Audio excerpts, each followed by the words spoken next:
If you look at the 170-year history of San Francisco, if you just want to pick an arbitrary starting place in 1850, when sort of California was created, San Francisco has always been a new technology, boom and bust, transient city. It's always been on this city that's poised on the edge of the Pacific Ocean. It's always in danger of burning down or being destroyed by an earthquake or a flood or some natural disaster. People keep coming back.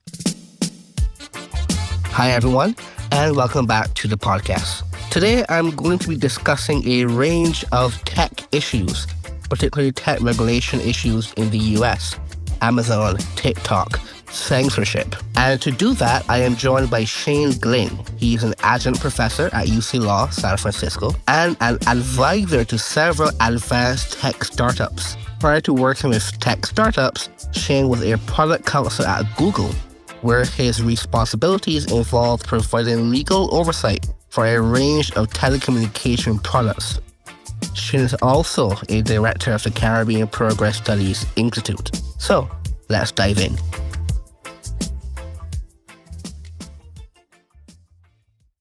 Hello, Shane, and thank you so much for joining me on the podcast today. Of course, Rashid. Thank you for having me. There's a lot of conversations going on broadly classified as the tech industry in the US.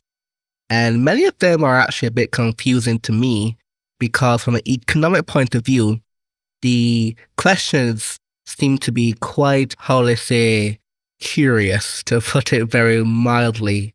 And I'm wondering if on the legal side, it's actually a lot more complicated than I'm giving it credit for. And this in particular, there are two ones, but one that comes to mind quite quickly is the campaign against Amazon when it comes to Amazon's supposed monopoly status in the US, which again, I'm not sure what market they're using to size that monopoly, but why is it that the US regulators are so hell-bent on trying to break up Amazon in the US? Sure. So I think your question has a bunch of very interesting insights built into it. The key one is you mentioned how the market is being defined. I do occasionally teach law school. I occasionally lecture on antitrust, but I'm not an antitrust expert. But a key thing that you mentioned is that in American antitrust law, the way that you define the market and the way that you measure a company's participation in the market tends to be outcome determinative. So if you want to know whether or not there is an antitrust violation, generally all of the fight is around defining the market. So that's a good insight. Most of the focus on Amazon, in my opinion, is based on the head of the Federal Trade Commission in the United States. It's a push from Lena Khan. Now, Commissioner Khan, or Chairwoman Khan, when she was in law school, she actually wrote a fairly influential paper that was published in the Yale Law Journal back in 2017, if I had to guess. And that paper was called Amazon's Antitrust Paradox. And that paper really laid out Chairwoman Khan's theory on what are the issues with Amazon and what should the remedies be. Anyone who listening to your podcast who studies a lot of American antitrust law might recognize that name of the title, Amazon's Antitrust Paradox, is a bit of a reference to a book written by Robert Bork called The Antitrust Paradox. And in that book, I can't remember if it was a book or a paper. I think it was a book. Robert Bork laid out his theory that breaking up companies via antitrust regulation actually leads to higher prices. And those higher prices actually confound the purpose of antitrust, which is to bring lower prices. I thought it was an interesting choice from Chairwoman Khan to position her paper as a rebuke of the very influential text written by Robert Bork. And so I think one of the key elements in the government's positioning is they're looking at both the scope of what Amazon does. Amazon started out as being a first-party retail marketplace. Then they expanded into offering their reselling services to unaffiliated companies. Then they got into cloud hosting. Then they got into being I believe they are one of the world's largest book publishers. Then they got into the movie industry. Then they got into the TV industry. Part of the supposed issues around Amazon has to do with the number of businesses that it's involved in. And the other one, and the one that I think is probably more interesting, is that in Amazon's marketplaces for both real world goods and digital goods, the claim is that Amazon has a unique ability to observe the sales price, the sales process, to see what sells, who does it sell to, how much does it sell for. And that gives Amazon the ability to compete against their own third parties using their sales platform in a way that is claimed to be unfair. To me, that's the real interesting antitrust issue with Amazon, this idea that, let's say, Rashid, that you are Amazon and I am a store. I produce goods and I sell them through Amazon. I'm using your sales platform to connect with customers who use Amazon. I'm using your warehouse to store my products. I'm using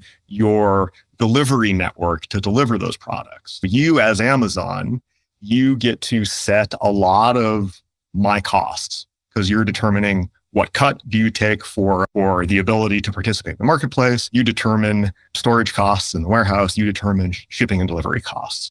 And you also may be able to gain some insights into my manufacturing costs. And that could give you, as Amazon, the ability to find a lower cost manufacturer or to adjust your internal cost of sales, cost of fulfillment, cost of delivery, cost of processing returns, et cetera, in a way that would advantage you and disadvantage me. Now, I'm not saying that is what happens, but I think that is a core component of the claim. Okay, so if that isn't what happens, then what happens? I don't know. I've never worked at Amazon. I'm not an insider. I don't have any special knowledge. But as from an external perspective, you can observe that Amazon has product lines like Amazon Basics, where, again, at least that this is what the claim is, that Amazon is looking at products selling on the Amazon marketplace and identifying products where they may be able to out third parties and then going into that market. And it would take something like the current lawsuit that's been filed to actually dig in and look at how does Amazon make those decisions? Are they abusing the information that they have about people who sell via Amazon in order to compete them? I can understand the argument, but you would have to really dig in the details, again, from my perspective, to know whether or not they were actually engaging in any behavior that violated the law. Okay, so more on the law, because if there is no, in my view, consumer harm, that is, if consumers are paying lower prices, they're not complaining, and they are actually having a general economic benefit, would the law still have an issue with how Amazon operates? So that really gets into the key sort of philosophical underpinnings of American antitrust law. And again, for your audience, I want to say I'm not a professor of antitrust law, so I am grossly oversimplifying this. If you look at trends in antitrust law, or what in Europe you would call competition law, there was this huge event that took place in the early 1980s, which was the breakup of the phone company AT&T. And broadly speaking, prior to the breakup of AT&T, the view on antitrust law in the United States was that once a company got to a certain size, and once it had a sort of supermajority of the market, that was in and of itself a violation of antitrust. Since the 1980s, that view has changed, and probably between maybe 1985 and 2000, the prevailing view is exactly what you said, Rashid, that the focus of antitrust is not on how big is this company, how much market share does it have. The focus is on consumer prices. And as long as consumer prices were trending down, then there was a presumption that you did not have an antitrust violation. I think the most recent Biden administration, Lena Khan coming in to run or to be the head of the Federal Trade Commission, that has caused a bit of a change. And you can see this both in government and also in academia. I think there's a bit of a willingness now to reevaluate whether or not there should be more criteria other than the consumer price, because you can have low prices and very little choice. And to some level of generality, you could say that there can be a trade-off between low prices and having many options, just because of the cost of warehousing, the cost of delivery. If you have many options, you may have greater overhead. Again, the gross oversimplification. But so I think that is part of the reason why this issue is so contentious in the United States, is because we've had a lot of legal certainty that price is the only thing that matters. And now that sort of fundamental precept is being reevaluated. And the US may start trending towards the sort of pre-1980s view of antitrust, which is that once you hit a certain size, you're presumptively in violation of the regulations.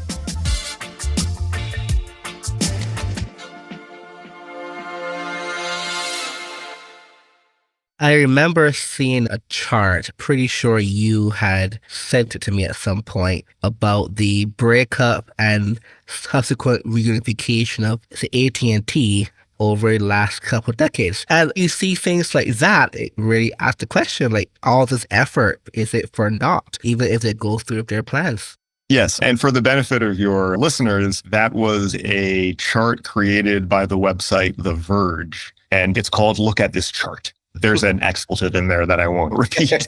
And what that chart does is it starts with January 1st, 1984, which is the date that the AT&T breakup order became effective. And AT&T, which had been this monolithic company in the United States, which provided both local telephone services, long-distance telephone services, and also manufactured a lot of the telephone hardware, both the sort of switches used in central offices as well as the phone you might have on your desk. That company was broken up into 7 companies, which were colloquially called the Baby Bells. And then between 1984 and I believe 2018, which was the date of the merger of AT&T with Time Warner, you saw these AT&T gets broken up into these 7 regional bells.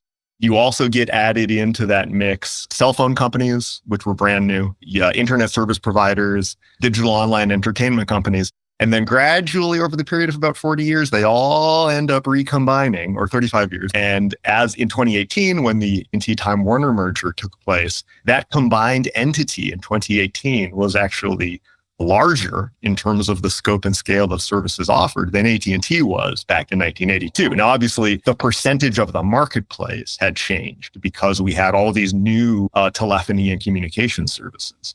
Yeah, it's an interesting story. There's the negative view of it, which is that we spent all this time and effort breaking up AT&T only to have it get reconstituted. So why bother? That's the negative view. The positive view is that look at all of the new telecommunications services and products we got in between 1984 and 1918. We got cell phones. We got internet delivered via a variety of mechanisms. We got satellite radio. We got satellite delivered television. We got the growth of the cable industry. We got all of the video streaming services. There is an argument to be made that breakup, even though ultimately all those companies were largely reconstituted, during that period of time, you had this explosion of brand new telecommunications services. And that might have been, now that would have happened no matter what the status of AT&T was.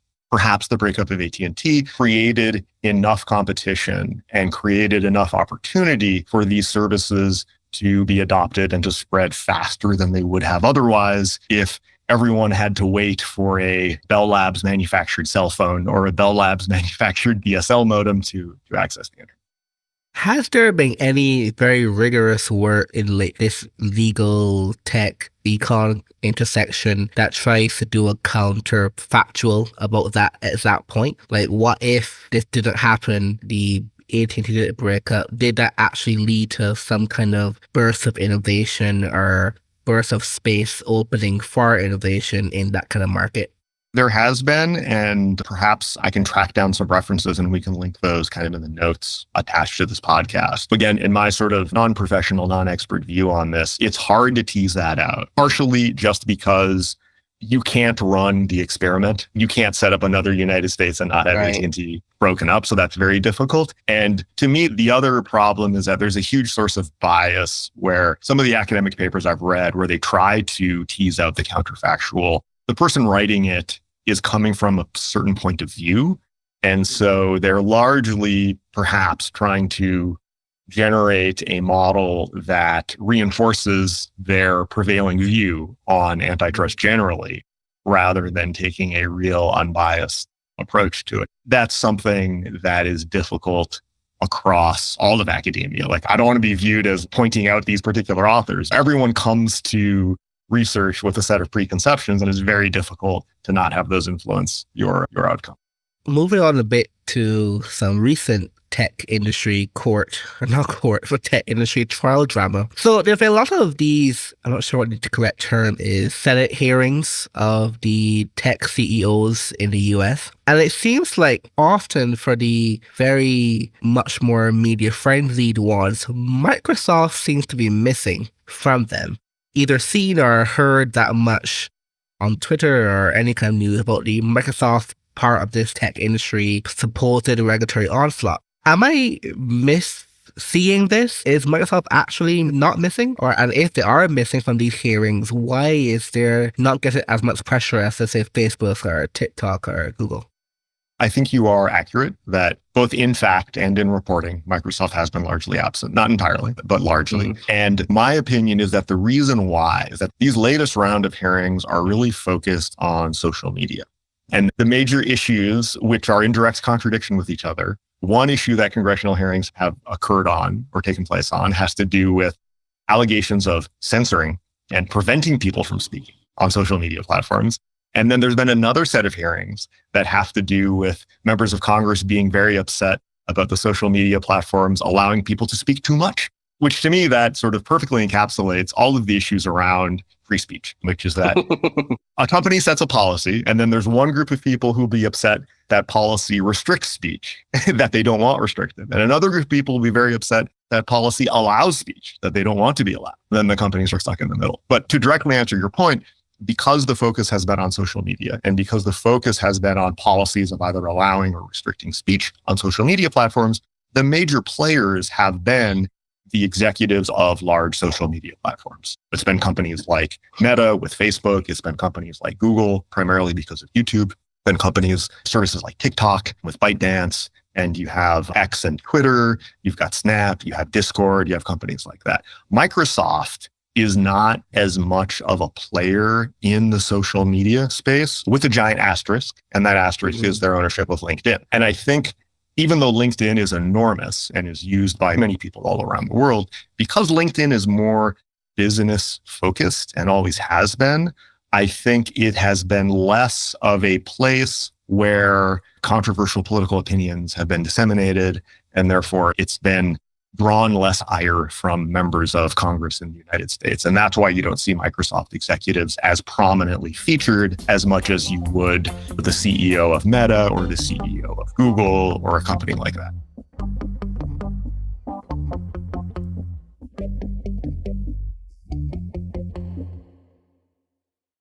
So on that point of social media and free speech, the big debate is, was it Section 230? Is that right? Am I close?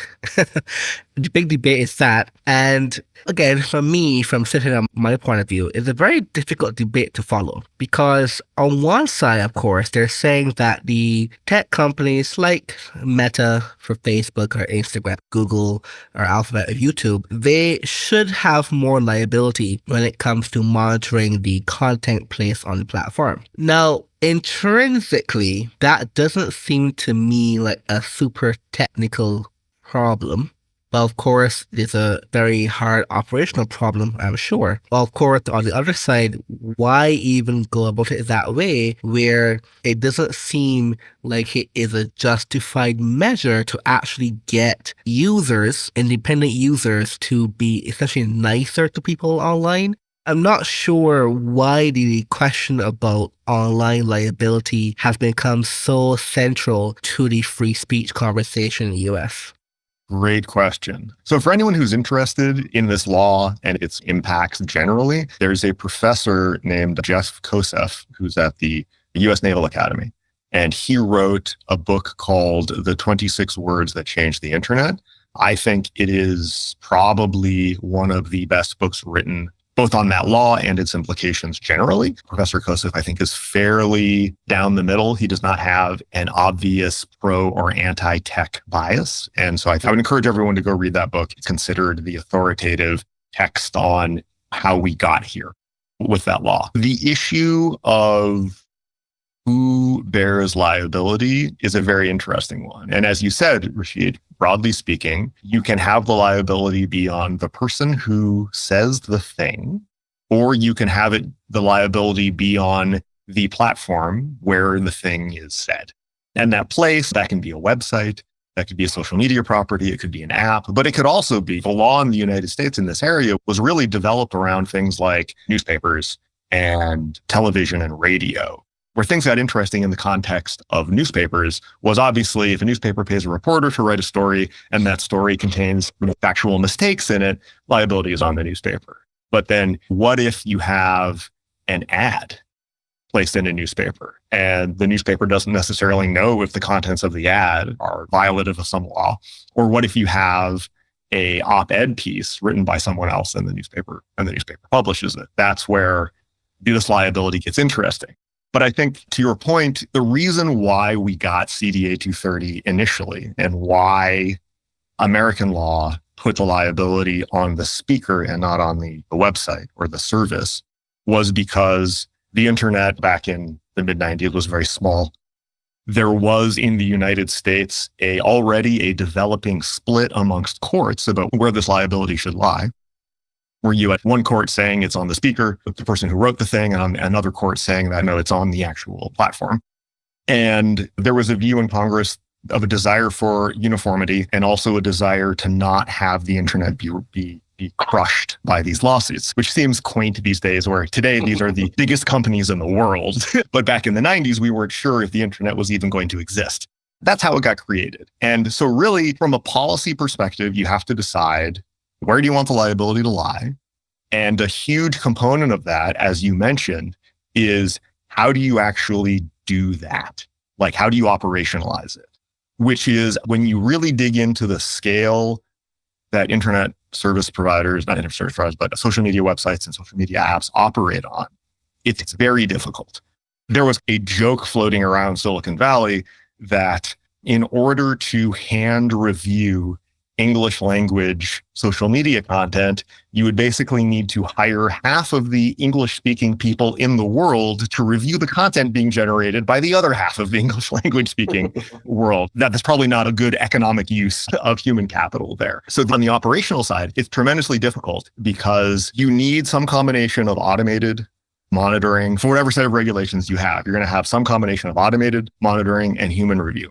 I think it's been publicly disclosed that companies like Meta hire tens of thousands of people to do the second level human pass review. So it's enormously complicated.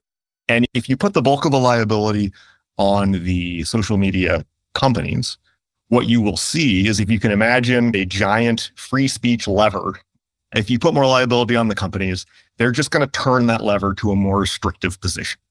And so you're going to have the automated filters will get turned up, and you'll have many more false positives happen where you'll have innocuous comments being removed purely because the companies are worried about liability.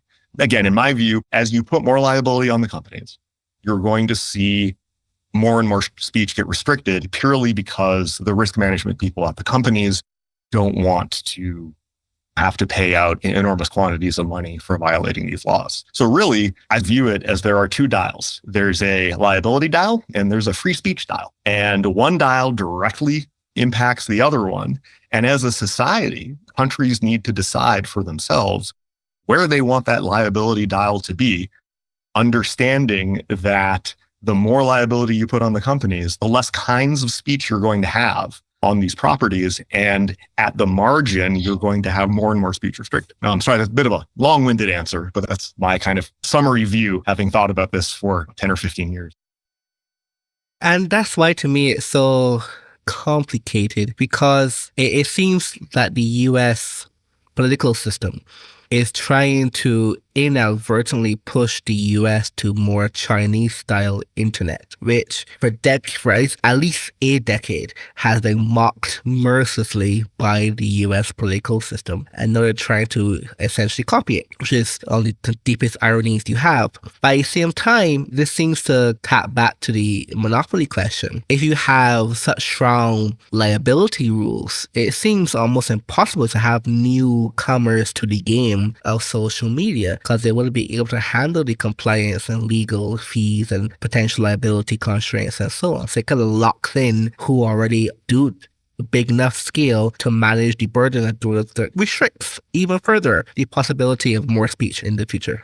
Yeah, I think that's true. A personal example of that is that I'm an attorney in the United States. For a number of years, I was employed initially by Google and then by Alphabet. I was there for the transition. When I was there, Google had a internal staff of hundreds of attorneys. Startups generally have zero, maybe one attorney. So as you noted, as between the company with a in-house staff of hundreds of attorneys and the startup with none, which one of these companies is going to be better able to comply with regulations? The large one. Now, particularly in the European Union, you do see a somewhat thoughtful approach to that, where a lot of the GDPR and other European privacy regulations, they do have a phased approach to regulation based on the size of, I forget the term at the top in EU regulations. It's something like very large online service providers or something like that. I know the acronym is VLOP. And so you have the most regulation placed on those very large companies.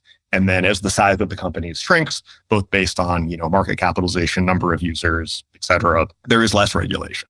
But you have a very good point that as a general principle, there are, of course, exceptions, but as a general principle, regulation favors incumbents because the large incumbents are more able to respond and comply with regulation. Also, the incumbents are more able to influence regulation when it's being enacted. So there is certainly a concern that more regulation in the United States is going to further entrench the ability of the existing major players in the tech space to continue to maintain their position. That is entirely reasonable. And what would be the requirement to remove the Section 230? Would this be a fairly high political threshold or a rudimentary change? Section 230 was part of the Communications and Decency Act, large portions of which ended up being invalidated through, I believe that was the ACLU v. Reno case, because there were some components of that law that had to do with pornography and adult content online that ended up there's a hole for there. So, but in summary, this is not something enshrined in the American Constitution. It was a law passed by Congress and signed by the president. So it could be repealed through the same action. The political viability of that happening, I think, would be very difficult.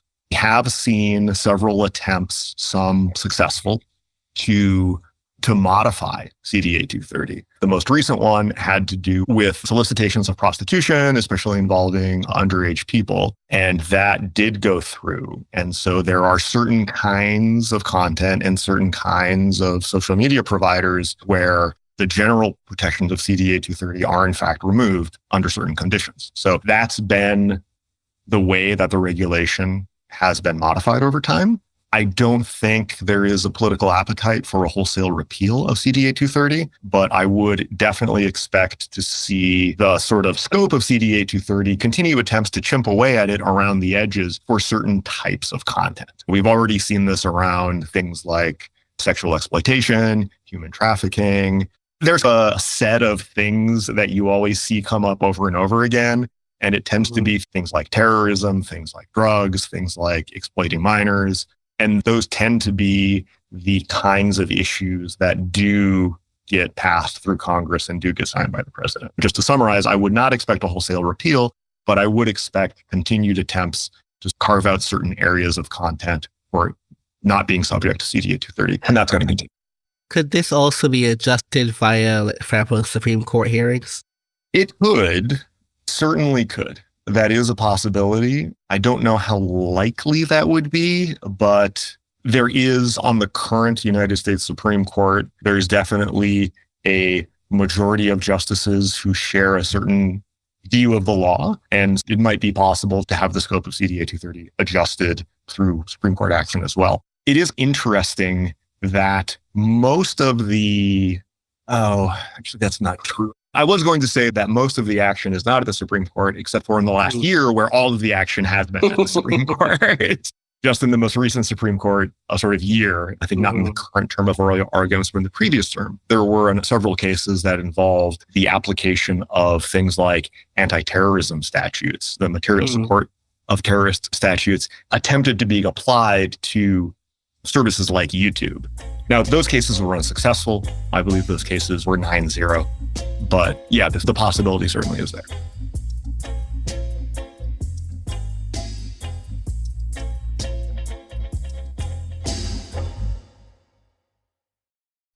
So, sticking on this social media aspect a bit, I want to ask about TikTok, because that's obviously pretty much in the news excessively also in the US. I guess it's almost, to me, an obvious question, but I guess I'm wondering which aspect of it is possible. What legal grounding does the US government have to ban TikTok if it wanted to? The grounds that was attempted during the Trump administration had to do with an organization called CFIUS, which in the United States, it oversees or it has oversight over foreign investments, foreign mergers, foreign companies buying US companies, things like that. And it's an interesting organization because it has enormous powers, but that are only very rarely used. And especially in the sort of, now, if you're working in defense contracting, anything that touches aerospace, anything that touches satellites or any technology with a direct military application, CFIUS is going to be top of mind. But if you're a social media company out here in California, it's something that is on the checklist for every merger or acquisition, but generally viewed as a tick the box, file the paperwork. It's not going to be an issue. Generally, I'm sure there's a bunch of M&A lawyers right now who are screaming into their computers or cars because it is very important. But CFIUS actually has the power to unwind M&A activity and to force divestitures. That was a huge lever that, again, rarely used in the context of sort of social media companies that don't have direct sort of military application. That's one of the bases for the proposed ban. And my view is that a lot of that political activity was really a proxy for geopolitical infighting between the United States and China. That TikTok was the thing that the US and China decided to fight about, rather than it being purely a function of the US is worried about the influence of short form video content sharing apps on teenagers. It was more the fact that it was a company that potentially had some source of Chinese government influence. That was the whole source of the issue, in my opinion. That way, it's still going on now. We just recently had another Senate hearing, our congressional hearing with the TikTok CEO, where he was obnoxiously grilled for random questions for a long time. So it's still going on.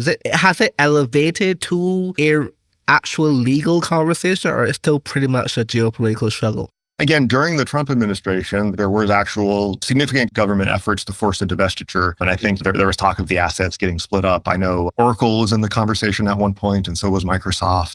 So it was a very real legal issue. And I think there were some PR stumbles by TikTok where they had made statements around what was kept onshore in the United States, what information was going internationally. Some of those statements ended up not being entirely accurate, and that caused a bunch of additional problems for them. And they did hire a bunch of not relatively, but extremely high quality American attorneys to help give them advice and also to help them communicate to American regulators about exactly how the TikTok service works. That is good, but I think just because of the prior history and because of the ongoing tensions between the United States and China, that TikTok is, how should I say this? TikTok executives should probably just rent a house in Washington, D.C. to save on the hotel fees that they're going to be incurring over the next several years. Besides the general military type CFIUS review examples, is there a similar precedent to this activity in the US? Oh, I'm almost certain that there is, but I don't really have examples of it front of mind. I think you could see there being a parallel to chip manufacturing, which that's been in the news because of the CHIPS Act from the Biden administration. But the United States being concerned about the offshoring of critical electronics manufacturing technology, that goes all the way back to at least to the 1980s. Because I can remember there was, during the Reagan administration in the 80s, there was a big push to try to onshore a semiconductor manufacturing, which I do not believe worked tremendously well.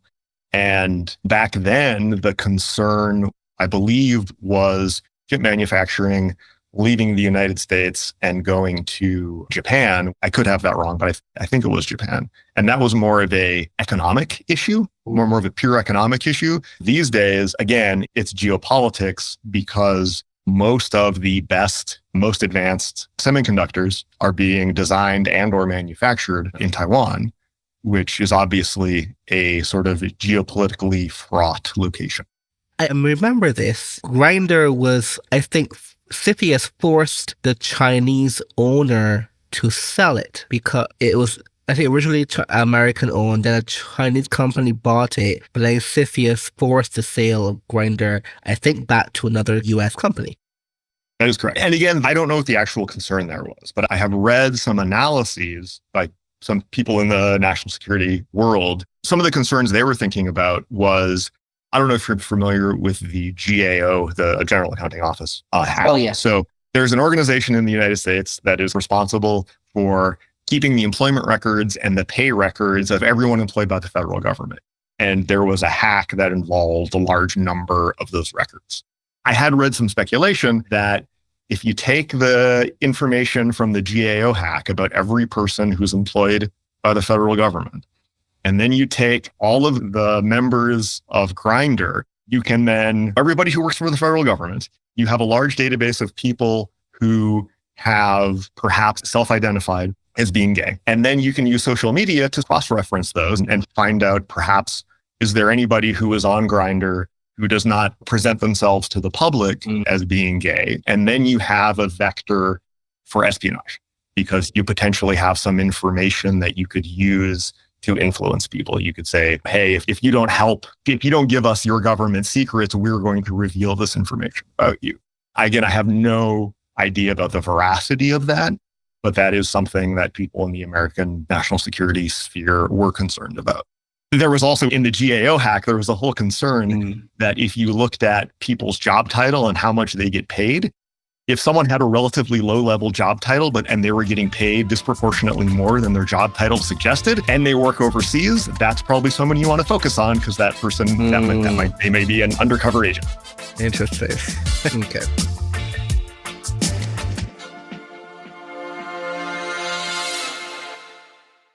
Moving on, before I go to my more substantive question, did U.S. regulation kill crypto in the U.S.? It hasn't killed crypto in the United States. I think that it has significantly curtailed investment by traditional American venture capital companies, although with a giant asterisk. I recently saw that the cryptocurrency investment arm of Andreessen Horowitz recently made a $100 million investment in a crypto company. That happened in the last month or so. There is still significant investment going on, but it has been scaled. The sort of new venture investment has scaled back quite a bit. And on the other hand, in 2024, we have seen the sort of long-awaited Bitcoin exchange-traded funds being listed. I don't know if those funds in aggregate have broken the 10 billion level yet, but there is certainly billions of dollars invested in a very short period of time in these Bitcoin exchange-traded funds. So there is interest in crypto. I just think it's a little bit less of the Wild West as it was maybe in 2016 through 2018. But I think A16Z crypto is still going strong. Chris Dixon and his colleagues are still making investments, and there's still a tremendous amount of investment happening. It's just we may be on the downward slope of the hype cycle, and we'll find a steady state of investment and activity in the crypto sphere. I always make the point to my friends that, so here in Spain, I can get crypto way easier than the developing world, quote unquote, which is where a lot of people initially had a lot of big hype for crypto, where in Barbados, it's almost impossible to buy crypto. Literally in Spain, you could buy it in 10 minutes from your bank. God, how do I phrase this? I think that it can be easy to point to some place where you've never been and say, they're going to use it. Whereas when I was more active in the cryptocurrency industry, I would ask people, I'd be like, okay, have you gone there? Have you tried it? Do you know how financial flows in that place work? I think you and I both were involved during the time period when everyone would trot out the example of Empha, perhaps without a full understanding of how Empha works, what made Empha a success in the countries where it was extremely successful. There certainly are interesting use cases, I think, especially for stablecoin payments. I know that dollarization is a big topic of interest for you, Rashid, interest of mine as well. And I think the use of dollar-denominated stablecoins as a vector for dollarization is very interesting to me. To me, that's the most interesting use case of retail cryptocurrency. You mentioned Empha, and it's funny because we've been talking about Empha for years. And then when I went to Nairobi for the first time last year, I actually got to see it firsthand and ask people, hey, what do you think about Empha? And everyone was complaining about the fees. That was the universal complaint on Empha. It's so expensive. And yeah, I'm going to have to make my money somehow.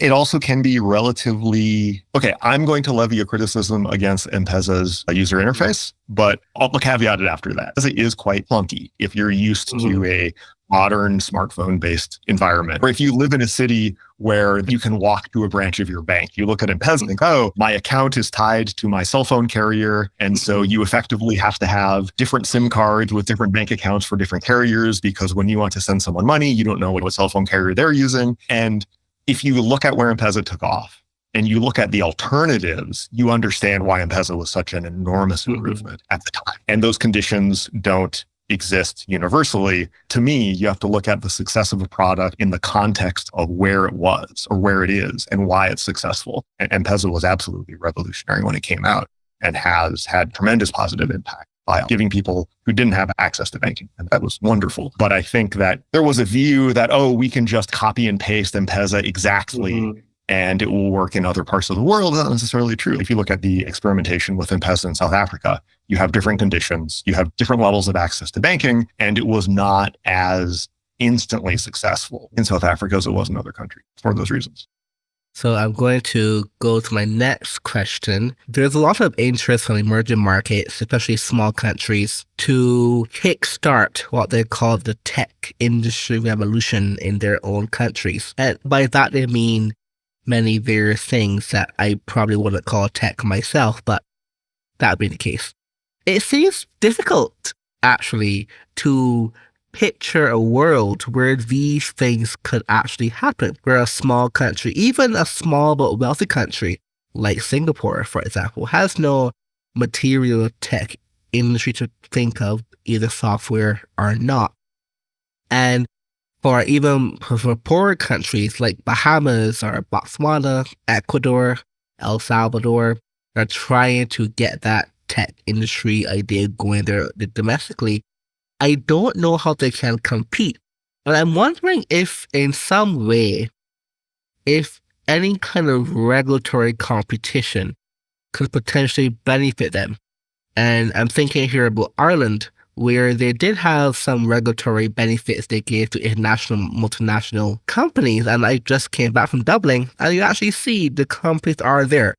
Microsoft has a big office there. Salesforce has a big office there. They're actually there making jobs. Granted, a lot of foreign jobs are being made domestically, but still, it's working in some way. Is there still room for regulatory arbitrage? I think there definitely is. Also, this is a very fascinating question. It really gets to the heart of why does Silicon Valley exist and why does it continue to exist? What are the things that makes a certain geographical region attractive for tech company? I definitely thought about that issue quite a bit and came up with some ideas. Given that no one actually knows what makes a successful high technology innovation hub geographical region, I'm going to make an attempt at it. And what I think that people have done successfully is you can have an unusual pool of talent, of talented employees. That seems to be a necessary component. You can have a concentration of what you might call risk capital, of a concentration of investors who are willing to make a series of investments knowing that 90% of them. And then you also need, as you said, you need a regulatory environment that is conducive to these companies being made, the investments coming in, shares of stock being distributed on both the formation side and on the dissolution side. Because again, if you're assuming that 90% of these companies are going to not be successes, you need a rapid way of being able to turn down those companies so that you can reallocate the capital, new projects, so you can reallocate the offices, so that you can make it so that the talented individuals can go work for other companies. And I think that there are a variety of countries that have exceeded in different aspects of that. So as you said, Ireland is a great example. Ireland perhaps started off as being the most tax advantaged place for non-EU countries to have their principal place of business in the EU. And that worked out fairly well for a while, if you were Ireland, to the detriment of every other country in the EU in terms of tax receipts. But now Ireland has grown beyond that. And you do see, if you go to Dublin, there's a Microsoft office, there's a Meta office, there's an Alphabet office, et cetera, et cetera. So that's one way to do it. I think maybe a under-discussed country in the same vein is Israel. In Israel, you have some just absolutely world-class technical universities. The University of Haifa is the one that I can think of at the top of my mind. And so you end up with global tech companies building engineering offices in Israel just so they have proximity to this very strong, talented pool of software engineers coming out of those universities. And although I wouldn't say Canada is a small country, it is interesting that if you look at where global tech companies have offices in Canada, a lot of them have them in Waterloo, which is not a large city in Canada, but you have the University of Waterloo, which is, again, a top flight engineering university. And you also have proximity to Toronto and the University of Toronto, which is another top flight academic institution. You see this unusual concentration of American tech companies in Waterloo, Canada for that purpose. And again, that's a mixture of public and private universities. So you have this long-term public investment in engineering graduate schools that paid a dividend in tech companies as a matter of policy. I think you can also have favorable banking rules, or you could have favorable intellectual property licensing rules. I know the Cayman Islands are fairly popular. They're known for banking, but they're also fairly popular for intellectual property licensing, where there are a number of, again, large global internet or global technology companies that do most of their, or some large portion of their intellectual property license activities out of Cayman because of the sort of unique legal and tax structure surrounding doing those deals in that country. So those are a few examples. Cayman is interesting because, yeah, it's very well known for banking and for our hedge funds and so on, but the country itself doesn't have that much commercial activity compared to recently where you have actual activity being brought up in Dublin from the international companies. And I guess Dublin has a very world-class university, but at the same time, I've been told a lot of the staff that fill these jobs are not from Ireland. They're international people that they bring to Ireland, which I think is actually still good in many ways. But that's why I feel like for small countries, like, how are you going to compete? As you mentioned, if you do have a very good university and a university fueling system to really good in, really good out, that could be a very important way. And the legal aspects seem fairly straightforward to either copy or improve on. Because if you have all those things combined, then you could have some benefit.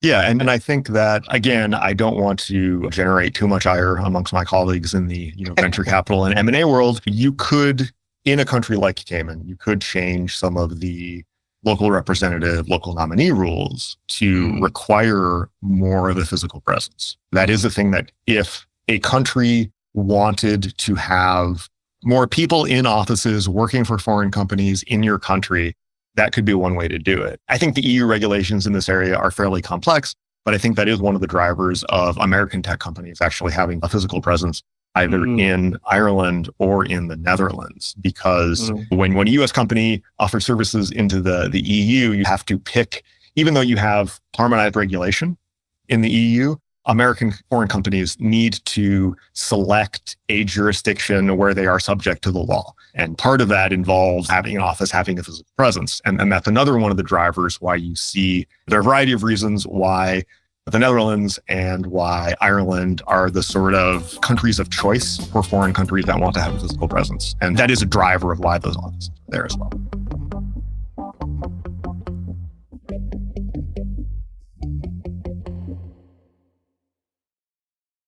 Shane, another question. There's lots of hype around Texas, Austin in particular. Is Texas actually poised to overtake California as some new Silicon Valley hub? So let me first say that I have enormous bias on this. I am a California born and raised and educated person. I am currently sitting in San Francisco as we record this. I think that there will be growth in Texas, but I don't think that, as you said, Texas is poised to take over from California. And the reason for that is, as we had discussed previously, I have this view that the main driver of Silicon Valley and why everybody comes to this region is the combination of talented people willing to write risky checks and it being very easy to turn up and turn down companies. And I think Texas has some of that, but not all of it, and not to the extent that California does. It is, I think, unarguable that it's probably easy to turn up and turn down a company in Texas than it is in California, even though these companies are actually Delaware companies for reasons of American corporate law. But it is easier these days to probably rent an office in Austin, and certainly cheaper than it would be Palo Alto or San Francisco or San Jose. I think that where Austin lags behind the Silicon Valley would be in the sheer number of people who come to the region. Austin is definitely gaining on that, but I don't think they're quite there yet. And also, I think that there are some great venture capital funds located in Texas. Like, just off the top of my head, I can think of like the Mercury Fund, which I believe is based in Houston, was making great investments in Texas. But you don't have the hundreds of venture capital funds in Texas that you have in an area like California. You don't have them yet. Certainly possible that they will get there, especially as the costs of doing business in California keep going up and up. As Texas keeps lowering their taxes and making it a more financially advantageous place to create a company, I think we could see more movement there. But for reasons that are largely unknown, I think that this sort of 50-mile region with San Jose at one end and San Francisco at the other end still has probably the greatest aggregate concentration of people who want to work at startups, capital that's willing to invest in startups, and this ability to rapidly create and turn up and turn down companies is still unique to this region. Although it's not a foregone conclusion that it will be like that forever. I've been here 20 years and I've seen costs in Silicon Valley go up enormously over that period of time. At some point, there could be an economic tipping point. There's this idea from Peter Thiel, and I've heard it also echoed by Mark Andreessen on some instances, where San Francisco is uniquely cultish, definitional cult, not metaphorical cult. And that kind of cultural trait of having this extreme, wacky, but just the extreme on either direction inbuilt this ability to birth a culture that is much more conducive to extreme experimentation. And you don't, even in the US, to talk about foreign countries, even in the US, where the US as a culture is generally much more open than other countries, in San Francisco it's even more open, more willing to experiment, essentially allow it to go too far in one direction compared to other places. And definitely Austin, nowhere else in the US really has that. I do wonder if there's some truth to that idea. How do you thought of that? I have, and I think that's definitely true. If you look at the 170-year history of San Francisco, if you just want to pick an arbitrary starting place in 1850, when sort of California was created, San Francisco has always been a new technology, boom and bust, transient city. It's always been on this city that's poised on the edge of the Pacific Ocean. It's always in danger of burning down or being destroyed by an earthquake or a flood or some natural disaster. People keep coming back. But if you look at that trend, San Francisco was always investing in novel technology, going all the way back to the era of, say, the Pacific shipping trade. Then you had the gold mining, and then you had the oil extraction business, and you had lumber and railroads when that was the new technology. And then it was a big R&D facility for the military during the World Wars. And then after that, you have the famous example of these semiconductor scientists who were at Bell Labs on the East Coast coming out here. You have Shockley Semiconductors, you have the Praetorius 8 the famous sort of first batch of investors and entrepreneurs in the 50s and 60s. And then that turned into semiconductor manufacturing and aerospace. A lot of people think of venture-backed investment in Silicon Valley starting in like the 80s, but actually it really goes back to the 1800s, which, you know, one of the kind of interesting underpinnings of the venture capital model is that the current fee structure for a lot of venture capital funds is the same fee structure that was used for sailing ships going all the way back to the 1400s. And that's the idea of making an investment and the sort of 2 and 20 fee structure, and like the entire concept of the 2% being called like the carry. That's a throwback to financing sailing ships, when the carry was literally the goods being carried on the ship from point A to point B.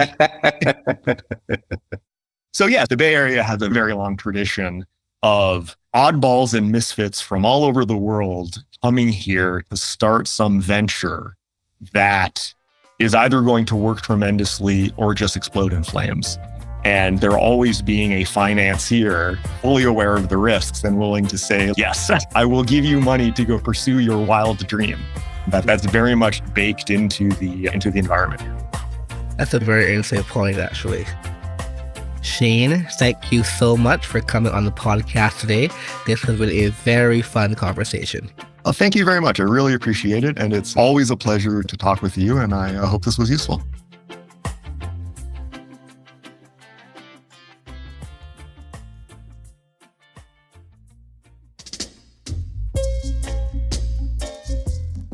That's it for this episode. For updates about the podcast, please subscribe to our Substack blog found on cpsi.media. You can also read our newsletters and long-form content on Caribbean policy improvements.